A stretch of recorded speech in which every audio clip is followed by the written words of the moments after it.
This is my ship, and you're not moving it. Step away from the wheel! That's an old Earth saying, Captain. A phrase of great power and wisdom, and consolation to the soul in times of need.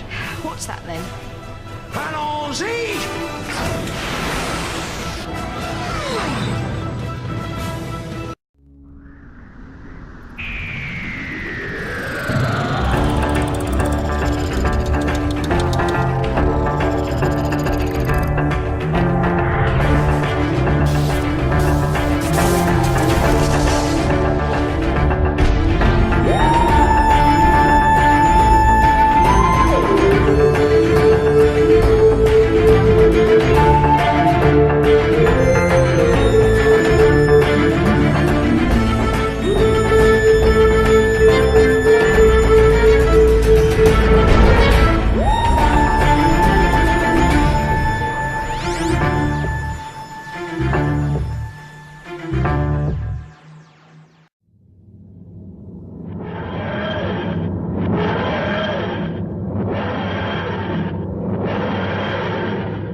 Why, hello there, YouTube, and welcome. I am Davros, and I am a Whovian, and today we are counting down my top 5 10th Doctor adventures. So, before we go, this is my opinion only. None of you have to agree with it. If you have your own top 5, then let me know down in the comments below.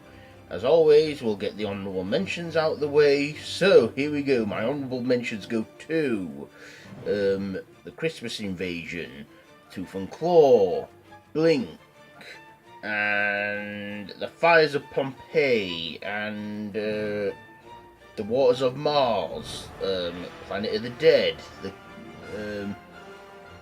Runaway Bride. God, there's so many from David Tennant's era, because he was the Doctor of my generation. So, let's get on with the countdown. So, starting us off at, and also, as I forgot to mention, this is probably the hardest one I've had to round up and that, because I've seen every single 10th Doctor adventure. Okay, so here we go.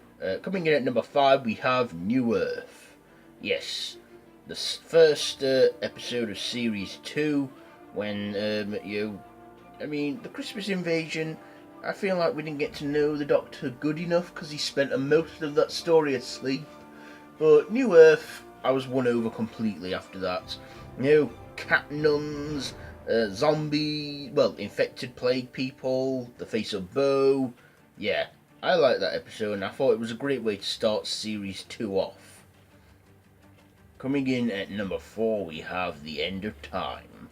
Now, I would have put this higher, but yeah, at the time when I watched this around Christmas 2009, I enjoyed this story. I thought it was great and fun and sad at the same time.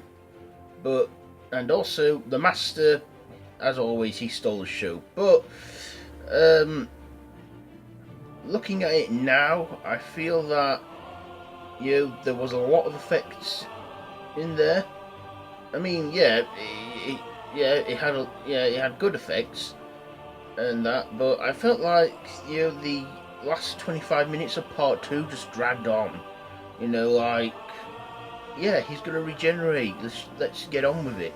At the time it was sad for me, and I didn't want him to go, and he also said that heartbreaking line, I don't want to go. But looking at it now, I kind of think it dragged on. He had this prophesied to him, and I just thought, it kind of has, looking at it now, it kind of dragged on. But at the time, it was sad when I watched it. But yeah, for me, this story just hasn't really, the sadness hasn't really stayed with me as much. Yeah, let's just get to the next one. At number 3, we have Daleks in Manhattan, Evolution of the Daleks. Now, I thought this was a great mid-series finale for Series 3. It wasn't the finale, like, it didn't take a break or anything, but still, it was a great way to get halfway into the series with the return of the Cult of Skaro, because I feel in Doomsday we didn't get to know them as well.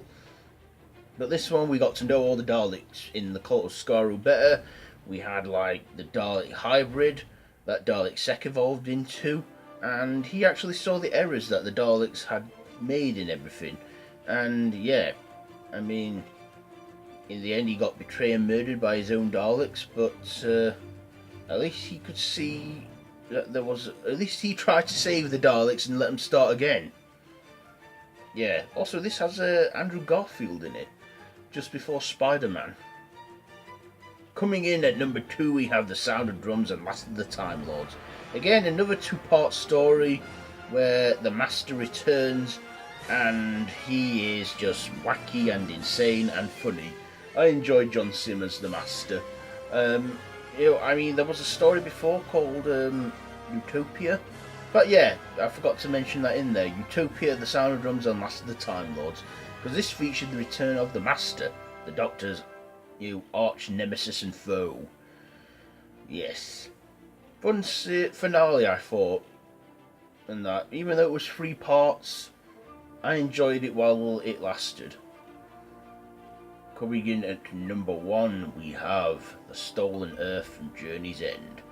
So, Series 1, when Doctor Who got revived, they brought back the Daleks and the Emperor.